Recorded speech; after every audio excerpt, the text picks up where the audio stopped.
Hallelujah. ദൈവനാമം മഹത്വപ്പെടുമാറാകട്ടെ. വീണ്ടും നിങ്ങളുടെ മുമ്പിൽ വചനവുമായി കടന്നു വരുവാൻ സ്വർഗസ്ഥനായ ദൈവം എന്നെ സഹായിച്ചതോർത്ത് ഞാൻ നന്ദി പറയുന്നു.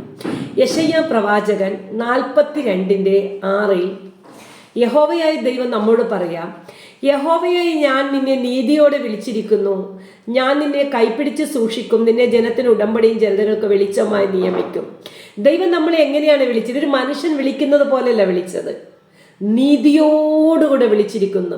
നമ്മുടെ അകൃത്യങ്ങളൊന്നും ഓർക്കാതെ ദൈവം നമ്മളെ നീതിയോടെ വിളിച്ചിരിക്കുന്നു. എന്നിട്ട് പറയും, ഞാൻ നിന്റെ കൈ പിടിച്ച് സൂക്ഷിക്കും. ഒരു മനുഷ്യൻ കൈ പിടിക്കുന്നത് പോലെയല്ല ദൈവം പറഞ്ഞത്.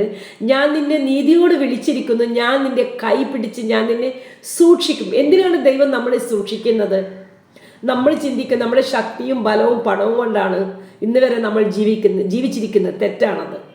ദൈവമാണ് നിന്നെ വീഴാതെ വണ്ണം കരം പിടിച്ചിരിക്കുന്നത്. നീതിയോട് വിളിച്ചത് ദൈവത്തിന് നിന്നെക്കുറിച്ചൊരു പദ്ധതി ഉള്ളത് കൊണ്ടാണ്.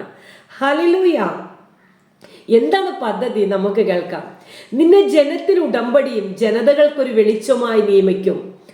ഒരു ജനത്തിന് നിന്നെ ഉടമ്പടിയാക്കി നിർത്തുവാനും ജനതകൾക്ക് നിന്നെ ഒരു വെളിച്ചമാക്കി നിർത്തണം. ഇരുട്ടിൽ കിടക്കുന്നവല്ല, നീ ഇരുട്ടിലല്ല, നിന്നെ വെളിച്ചമാക്കി തീർത്തതാണ്. ഇനി ഇരുട്ടിലേക്ക് പോകാനല്ല, ദൈവത്തിന് അകന്നു പോകാനല്ല. ദൈവം നമ്മളെ ഓരോരുത്തരും ഒരു വെളിച്ചമായി, ഒരു ജനത്തിന്, ഒരു ജനങ്ങൾക്ക് വേണ്ടി കർത്താവ് നമ്മളെ നിയമിച്ചിരിക്കുന്നത്. നമ്മളെ സൃഷ്ടികർത്താവാണ് നമ്മളെ ഭൂമിയിൽ നിയോഗിച്ചിരിക്കുന്നത്. എന്തിനായിരിക്കാം? കുരുടന്മാരുടെ കണ്ണുകൾ തുറക്കുവാനും തടവുകാരെ തടവറയിൽ നിന്ന്, അന്ധകാരത്തിലായിരിക്കുന്നവരെ കാരാഗൃഹത്തിൽ നിന്ന് വിടിവിക്കുവാനും തന്നെ. കുരുടന് കാഴ്ച കൊടുക്കണം. നമ്മളെ ഇരുട്ടിൽ കിടക്കുന്ന മക്കൾക്ക് വെളിച്ചം പകരണം. ഹല്ലേലൂയ. അവർ അന്ധകാരത്തിലാണ് ഇരിക്കുന്നത്, അവർക്കൊരു വെളിച്ചമായി നമ്മളെ തെരഞ്ഞെടുത്തു. ദൈവം കരം പിടിച്ചു, ഒരു ഉടമ്പടിയാക്കി, നീതിയോടുകൂടെ വിളിച്ചു. ഹല്ലേലൂയ. തടവറയിൽ പിശാചിന്റെ കരത്തിൽ കിടക്കുന്ന ജനങ്ങളെ വിടുവിക്കാനാണ് ദൈവം വിളിച്ചിരിക്കുന്നത്. അതുകൊണ്ടാണ് നമ്മുടെ വായിൽ ദൈവത്തിന്റെ വചനം തന്നത്. എന്തിനാണ് തന്നത്? അത് നിന്നെ കൊണ്ട് മാത്രമേ ദൈവത്തിന് സാധ്യമാകത്തുള്ളൂ. മറ്റുള്ളവരെ ദൈവം വിളിച്ചിട്ടില്ല. വിശ്വസിക്കുന്ന മക്കളെ മേലെയാണ് വ്യാപരിക്കുന്ന ശക്തി, പരിശുദ്ധാത്മാവിന്റെ ശക്തി വ്യാപരിക്കുന്നത്.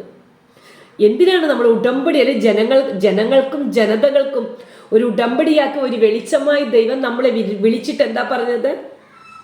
കുരുടന്മാരുടെ കണ്ണുകൾ തുറക്കുവാനും തടവുകാരെ തടവറയിൽ നിന്ന്, അന്ധകാരത്തിലായിരിക്കുന്നവരെ കാരാഗൃഹത്തിൽ നിന്ന് വിടുവിക്കണം.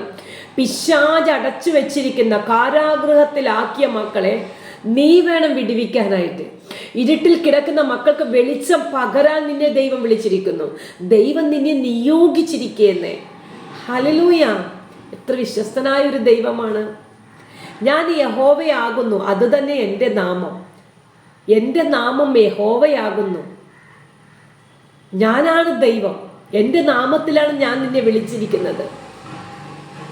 അതുകൊണ്ട് ദൈവം പറയാം, വിശ്വാസത്തോട് മുന്നോട്ട് യാത്ര ചെയ്യണം. പ്രതികൂല കാലാവസ്ഥകളെ നോക്കരുത്. കർത്താവ് കൈപിടിച്ചിട്ടുണ്ടെങ്കിൽ കർത്താവ് നിന്നെ സൂക്ഷിച്ചോളും.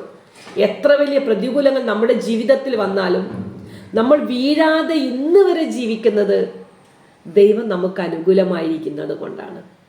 അതുകൊണ്ട് വിശ്വസ്തനായ ദൈവത്തിൻ്റെ, അല്ലെങ്കിൽ നിങ്ങളുടെ ഹൃദയമാകുന്ന പടകിൽ യേശു ഉണ്ട്, ആർക്കും തകർക്കാൻ പറ്റത്തില്ലെന്ന വിശ്വാസത്തോട് മുന്നോട്ട് പോകാം. ക്രിസ്തീയ ജീവിതം എന്ന് പറഞ്ഞ വിശ്വാസത്തെ മുന്നോട്ട് യാത്ര ചെയ്യാനാണ്.